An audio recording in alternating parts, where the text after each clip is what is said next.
আপোনালোকে ৰাইজৰ দলক ভোট দিয়ে আমি যদি কংগ্ৰেছৰ লগত লগ লাগি যদি চৰকাৰ বনাওঁ বা অকলে চৰকাৰ বনাওঁ তেতিয়াহ'লে আপোনালোকক আমি 5টা কাম কৰি দিম 5টা কাম আপোনালোকক আমি অসমৰ মানুহক 5টা কাম কৰি দিম 1 নম্বৰ কাম যদি ৰাইজৰ দলে শাসনলৈ আহে চৰকাৰ গঠন কৰে তেতিয়াহ'লে যাৰ যাৰ মানুহৰ হাতত মাটি আছে তেওঁলোকৰ সকলোকে 71 চনৰ আগত অহা অসমৰ খিলঞ্জীয়া অসমৰ ভূমিপুত্ৰ অসমৰ চাহ বাগানৰ মানুহ আৰু 71 চনৰ আগতে অহা বৈধ ভাৰতীয় সকলো নাগৰিককে মাটিৰ পট্টা প্ৰদান কৰা হ'ব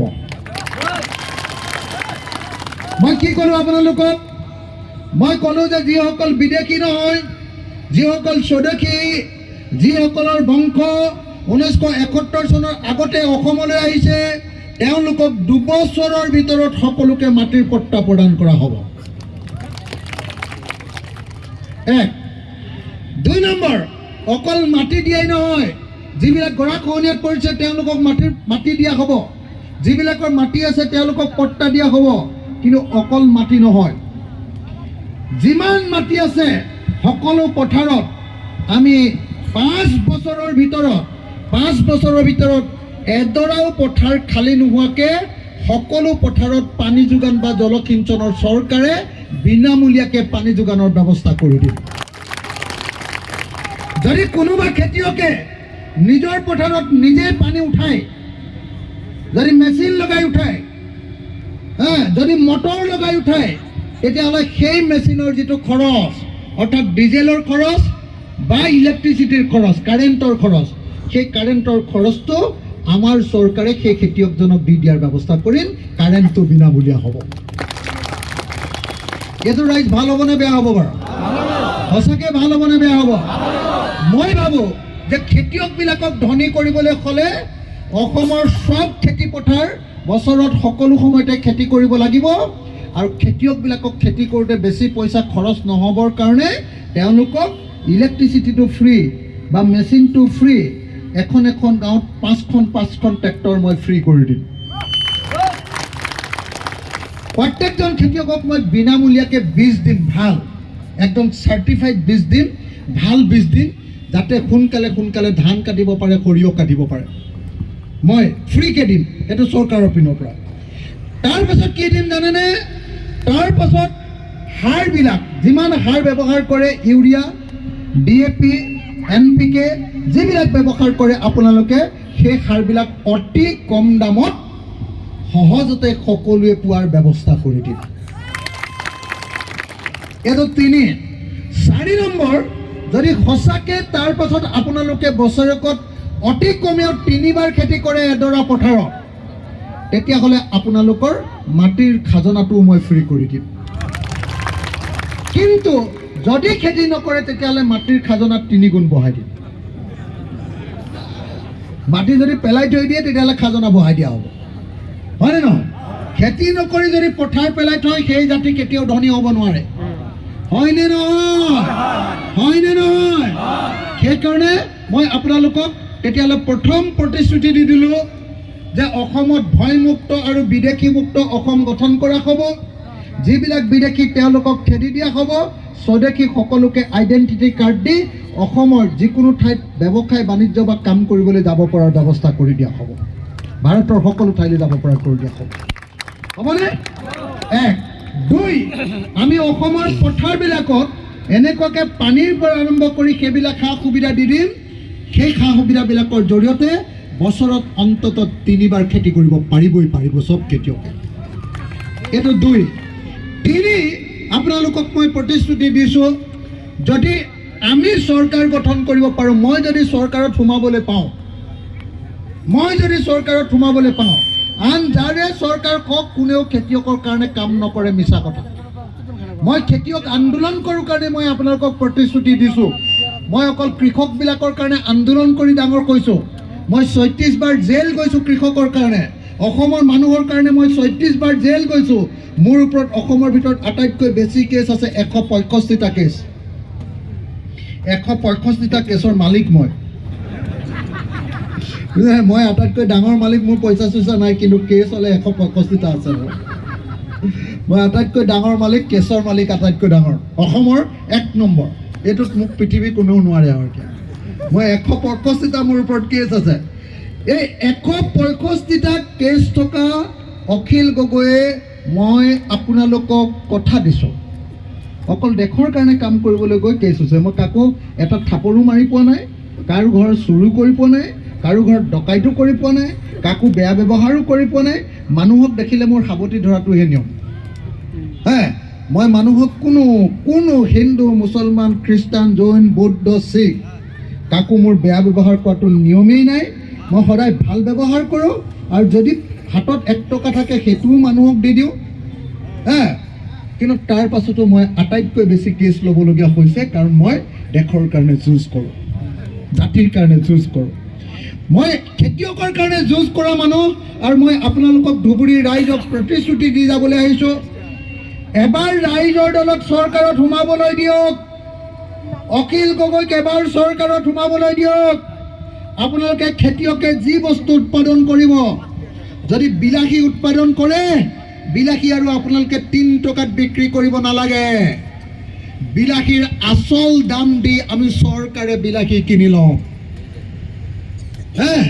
নহ'লে বা যিবিলাক বেপাৰীয়ে বিলাহী কিনিব, সিহঁতি যাতে কম টকাত 2 টকা, 3 টকা, 5 টকা যাতে বিলাহী কিনি লৈ যাব নোৱাৰে। বেপাৰীয়ে যদি কম দামত বিলাহী কিনে, তেতিয়াহ'লে সেই বেপাৰীক যাতে মই একদম পুৰা, মই 36 বাৰ জেল গৈছোঁ নহয়, তাক মই 63 বাৰ জেল দিম, যি বেপাৰীয়ে কম দামত খেতিয়কৰ পৰা বস্তু কিনি নিব। কথাটো বুজি পাইছেনে নাই? তেতিয়াহ'লে মই কি ক'লোঁ? মোৰ 3 নম্বৰ প্ৰতিশ্ৰুতিটো হ'ল যে ৰাইজৰ দলৰ চৰকাৰলৈ যদি আহে, তেতিয়াহ'লে খেতিয়কবিলাকক মিনিমাম ছাপৰ্ট প্ৰাইচ বুলি কয়। তাৰমানে 1 কেজি বিলাহী উৎপাদন কৰোঁতে যদি 5 টকা খৰচ হ'ল, 5 পূৰণ 3 কিমান হ'ব? 15 টকা। অতি কমেও বিলাহীত আপুনি 15 টকা দামত আপুনি বিক্ৰী কৰিব পাৰিব। যদি বেপাৰীয়ে নিকিনে, তেতিয়াহ'লে চৰকাৰক বিক্ৰী কৰিব, চৰকাৰে কিনিল।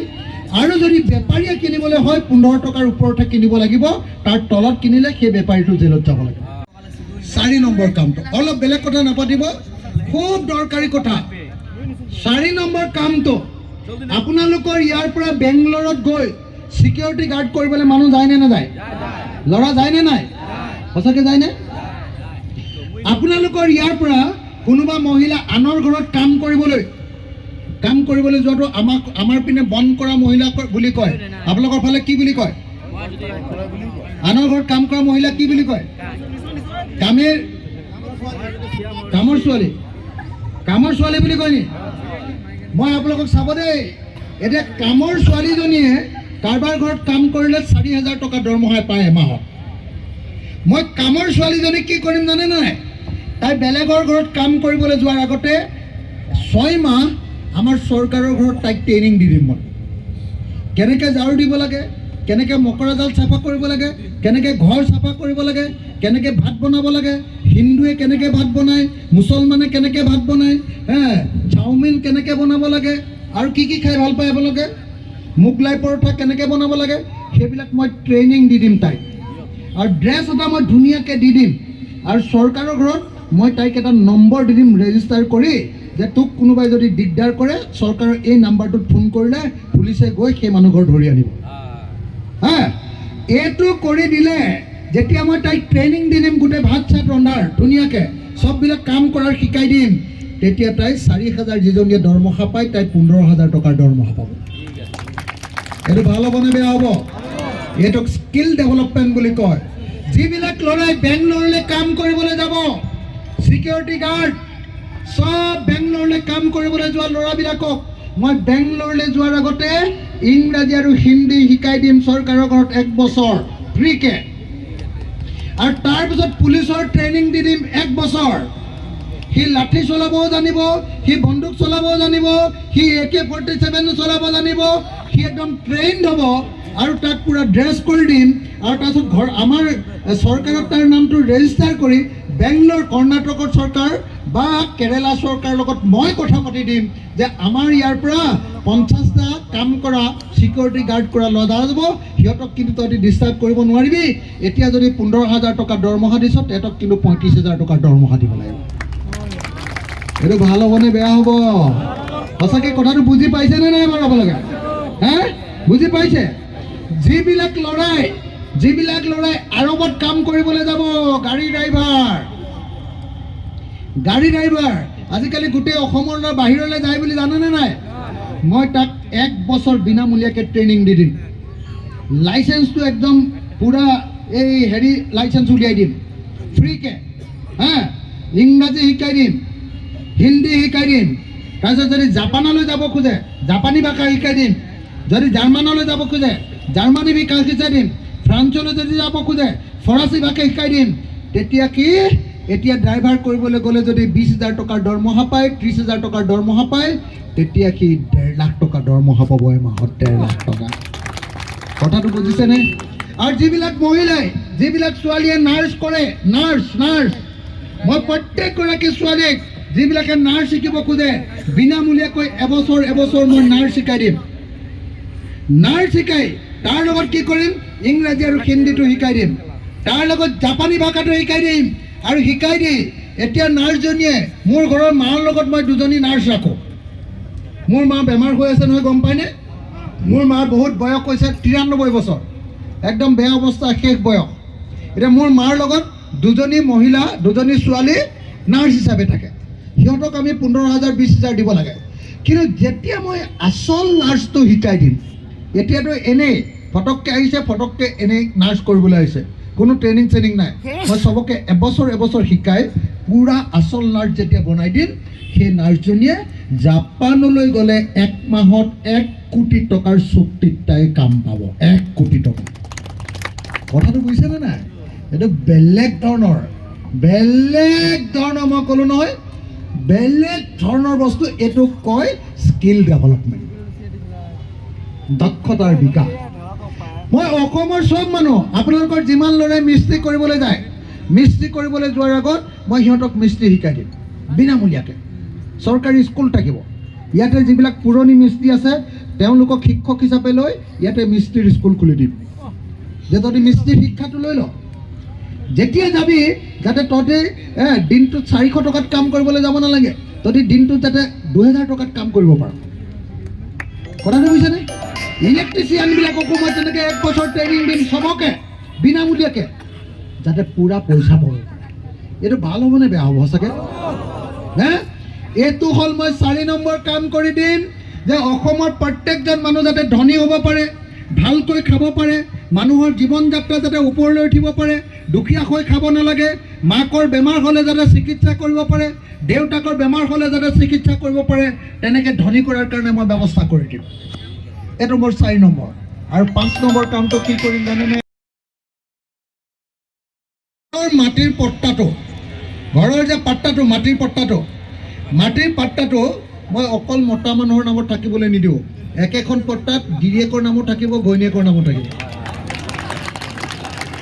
তেতিয়া কোনো মতা মানুহে মদ খাই ফটককৈ ঘৈণীয়েকজনীক এৰি দিব নোৱাৰিব। মাটিও আধা গুচি যাব যে তেতিয়া, বুজিছেনে নাই? তালাক দিলে আধা মাটিও যাব, কিন্তু তেতিয়া ঘৈণীয়েকক যদি এনেই খেদি দিয়ে তেতিয়াহ'লে আধা মাটিও গুচি যাব তাৰ। গতিকে ঘৰখন শান্তিৰে থাকিব, বুজিছে নাই? মই পুৰুষ আৰু মহিলা দুয়োটাকে মাটিৰ পট্টা, এই যে পট্টাটো দিম বুলি কৈছোঁ, দিবৰ সময়ত মই 2জন মানুহৰ নাম একেলগতে লিখি দিম। 2জন মানুহৰ নাম, ইজনে চহী কৰিলে সিজনে বিক্ৰী কৰিব পাৰিব, সিজনে চহী কৰিলে সিজনে বিক্ৰী কৰিব পাৰিব, এজনে চহী কৰি মাটি বিক্ৰী কৰিব নোৱাৰিব। কেনেকুৱা হ'ব? মতা মানুহবিলাকক খং উঠিছে চাগে? হা, খং উঠিলেও কথা নাই, মাইকী মানুহবিলাকক নহ'লে ফটককৈ তালাক দি দিয়ে নহয়, হয়নে নহয়? তাৰপিছত একো নিদিয়ে, পইচা পাতি একো নিদিয়ে, চল গৈ বেলেগৰ ঘৰত কাম কৰি চল, হয়নে নহয়? সেইকাৰণে এইবাৰ মই যেতিয়া CM হ'ম, মাটিত মই পট্টাটো 2টাৰ নামত একেলগতে লিখিম। এই বোলে আব্দুল খালেক, লগতে মমতা বিবিৰ নামো লিখি দিম। মৰিল, ঘৈণীক খেদিব নোৱাৰা কোনো, বুজিছানে নাই? ভাল হ'বনে বেয়া হ'ব এইটো? ভাল হ'ব বুলি কৈছে যদিও মনে মনে বেয়া লাগিছে চাগে ন? মই অলপ গণ্ডগোলীয়া মানুহটো অলপ। দেই এইটো 3 নম্বৰ কথা ভাল হ'বনে বেয়া হ'ব এইবাৰ আমি লগ লাগিছোঁ এইবাৰ লগ লাগি হিমন্ত বিশ্ব শৰ্মাক ব্ৰহ্মপুত্ৰত দলিয়াবলৈ সিদ্ধান্ত লৈছোঁ এইবাৰ আমি সিটবিলাক ভগাই ল'ব খুজিছোঁ আমি কৈছোঁ যে 126টাৰ ভিতৰত আমাকো কেইটামান দিয়া কংগ্ৰেছেও কেইটামান লোৱা জাতীয় পৰিষদেও কেইটামান লোৱা আমি আপোনালোকৰ গৌৰীপুৰ সিটটো কংগ্ৰেছক বিচাৰিছোঁ গৌৰীপুৰ সিটটো ৰাইজৰ দলৰ কাৰণে ৰাইজৰ দলে আমি গৌৰীপুৰ সিটটো বিচাৰিছোঁ আৰু এতিয়ালৈকে কংগ্ৰেছ দলৰ পৰা পুৰা পজিটিভ ইতিবাচক সঁহাৰি দিয়া মোক কওক সঁচাকৈ আপোনালোকে কওকচোন আপোনালোকে কংগ্ৰেছ দলৰ মানুহ MLA জিকিলে ভাল পাব নে আমাৰ অখিল গগৈ ৰাইজৰ দলৰ মানুহ জিকিলে বেছি ভাল পাব ওপৰৰ পৰা নালাগে ওপৰৰ কিটা পাৰ্টিৰ মানুহ ৰাইজে ক'ব লাগিব মই প্ৰথমতে সুধিছোঁ সঁচাকৈ কওক আপোনালোকে এনেই নক'ব মোক কওক যে অখিল গগৈ ৰাইজৰ দলক ভোট দিবলৈ আপোনালোকে বেছি ভাল পাব নে কংগ্ৰেছক ভোট দিবলৈ আপোনালোকে বেছিকৈ ভাল পাব কাক ৰাইজৰ দল কিমানে ৰাইজৰ দলক ভোট দিবলৈ ভাল পাব চাওঁ চবেইচোন আৰু কিমানে কংগ্ৰেছক ভোট দিবলৈ ভাল পাব কংগ্ৰেছক এনেকৈ মই সুধিলে মানেচোন কংগ্ৰেছে মোক বেয়া পাই যাব এনেকৈ হ'লে মই ভাবিছিলোঁ কিছু কংগ্ৰেছৰো আহিব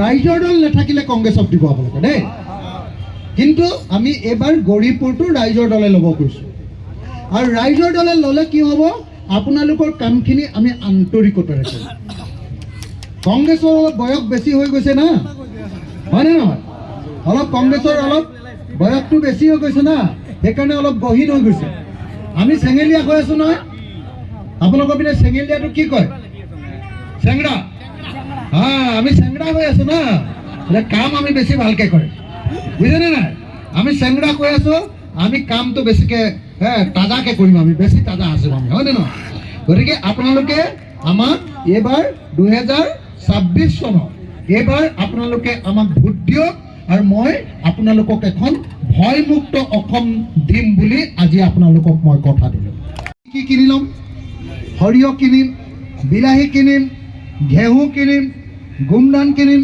কি আছে আপোনালোকৰ যিমান আছে সব বস্তুবিলাক যে কিনি ল'ম বুলি ক'লোঁ বেছি দামত কিনি লৈ মই কি কৰিম কিনি লৈ কি মই গুদামতে গেলাই দিম নেকি কি কৰিম দুটা কাম কৰিম সেই গুদামৰ বিলাহীটোৰ যেতিয়া দাম দিল্লীত যেতিয়া 80 টকা হ'ব মই তেতিয়া ইয়াৰ পৰা পঠিয়াই দিম কিন্তু যি বছৰ বিলাহীৰ দাম নুঠিব এই দামেই নাপায় কম দাম হৈ আছে সেই বছৰ কি কৰিম মই আপোনালোকৰ গাঁৱত এটা ইণ্ডাষ্ট্ৰি খুলি দিম কিহৰ ইণ্ডাষ্ট্ৰি বিলাহীৰ পৰা জেলি বনোৱাৰ ইণ্ডাষ্ট্ৰি বিলাহীৰ পৰা চচ বনোৱাৰ ইণ্ডাষ্ট্ৰি চচ মানে চিনি পায়নে নাই চচ চিনি পায়নে নাই চচ বনোৱাৰ ইণ্ডাষ্ট্ৰি খুলি দিম আৰু চচ বনোৱাৰ ইণ্ডাষ্ট্ৰি খুলি কি কৰিম এখন গাঁৱত সৰু এটা ইণ্ডাষ্ট্ৰি খুলি এখন গাঁৱত মই 50 জন মানুহক কাম দিম পুৰুষ আৰু মহিলাগৰাকীয়ে যদি সেই ইণ্ডাষ্ট্ৰিত কাম কৰিবলৈ আহে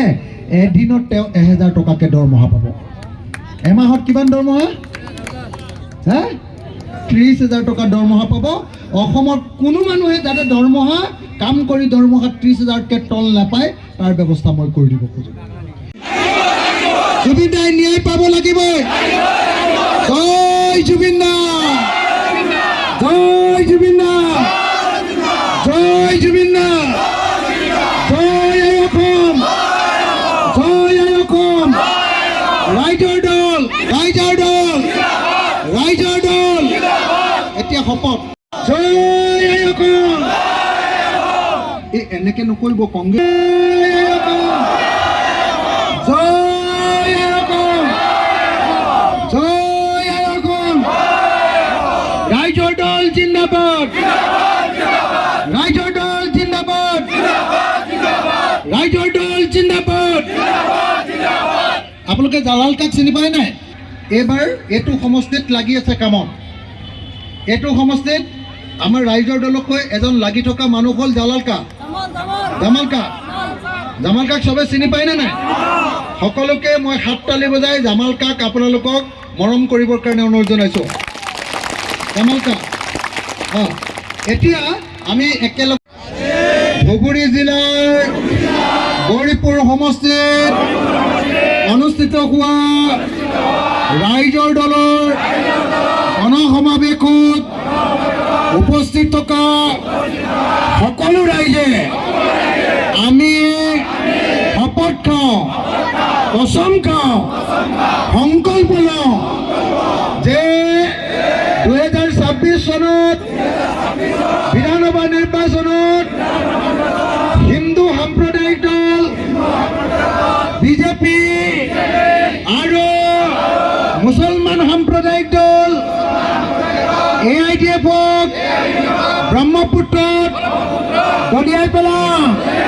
2026 চনত হিমন্ত বিশ্ব শৰ্মা আৰু বদৰুদ্দিন আজমলক বাংলাদেশলৈ খেদি দি আমি সকলো অসমীয়াই শান্তিপূৰ্ণভাৱে ভয়মুক্তভাৱে অসমত থাকিম আৰু অসমক শক্তিশালী কৰিম।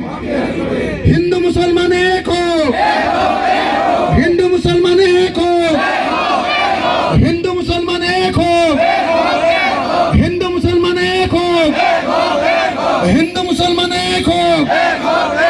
ৰাইজৰ দল, ৰাইজৰ দল, ৰাইজৰ দল। সকলো পিতৃ মাতৃ মা দেউতা সকলোকে ধন্যবাদ জনাই, আব্বা আম্মা আৰু ককাই ভাই সকলোকে ধন্যবাদ জনাই।